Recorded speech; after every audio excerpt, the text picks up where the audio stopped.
Mardi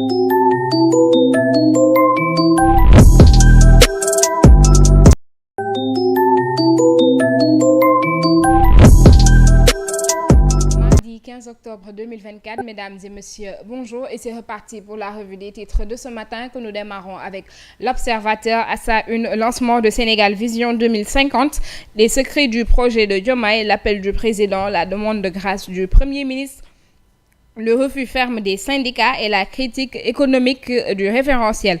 Entretien libéré de prison hier lundi, Diégui Diop raconte l'enfer de sa garde à vue. Je ne souhaite à personne, pas même à mon pire ennemi, un passage à la cave. Le garçon de 15 ans qui m'a fait craquer. Je me battrai pour la vérité. Confidence Adiouza et son vrai faux mariage avec Didier Boups, c'est une vraie histoire, mais l'information telle que racontée a été tronquée. Les audios ont fuité, je ne sais pas comment, mais j'assume. Tribunal de Dakar, l'angoissante histoire de l'ingénieur en génie civil qui rôdait autour des écoles à la recherche de jeunes filles. Il a défait mon pantalon et le touchant récit d'une étudiante béninoise victime du prédateur. Tribune à sa une, Bougane après la publication du Sénégal Vision 2050. C'est l'approche du PSE, les hommes et les documents du PSE. Il serait bien de se demander si Diomaye s'est basé sur les chiffres donnés par le Premier ministre et non encore confirmés par la Cour des comptes qui ont été le baromètre pour réaliser ce référentiel. Notre cher pays est entre des mains inexpertes, incompétentes et irréfléchies.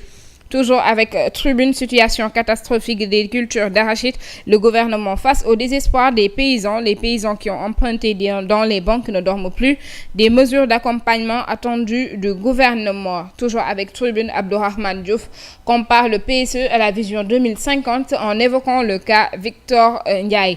Migration irrégulière, 2 pirogues, près de 300 personnes débarquent sur l'île El Hierro.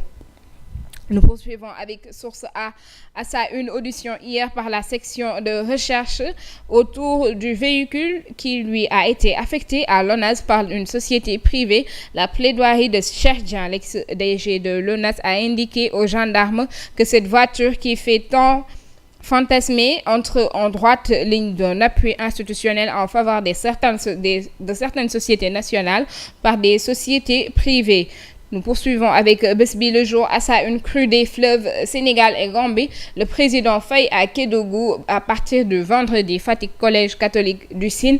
Une dizaine de voilées interdites d'accès. Sénégal 2050. Diomaye plante un baobab. Le président une loi sur la souveraineté économique. Nous combattons durement la corruption. Sonko, il y a des moments qui transcendent les défis immédiats. Qui est Victor Ndiaye, l'homme du projet? Nous poursuivons avec les échos, toujours avec Sénégal 2050, agenda national de transformation. Le projet voit enfin le jour. Affaire des années à jouer, l'homme mystère Abdoulaye Sylla sort enfin des bois.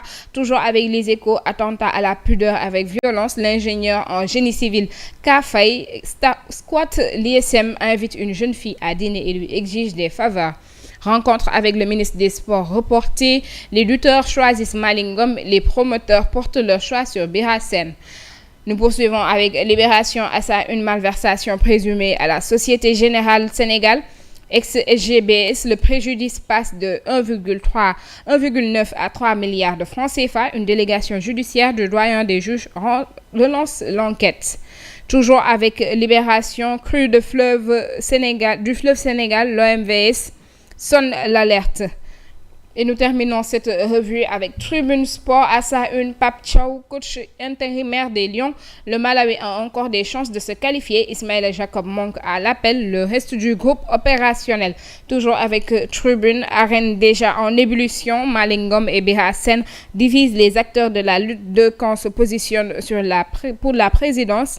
Baye Ndiaye, nous avons fait notre choix. Bamba Faye, la majeure partie des promoteurs ont choisi Bira. Le CNG autorisé à poursuivre ses activités jusqu'au 23 octobre 2024. Championnat professionnel saison 2024-2025. Le Casa Sport sonne la grande mobilisation. Et c'était tout pour cette revue des titres de ce matin. Nous vous donnons rendez-vous demain, Inch'Allah. D'ici là, l'information continue sur Presse Afrique TV HD et sur le site www.presseafrique.com.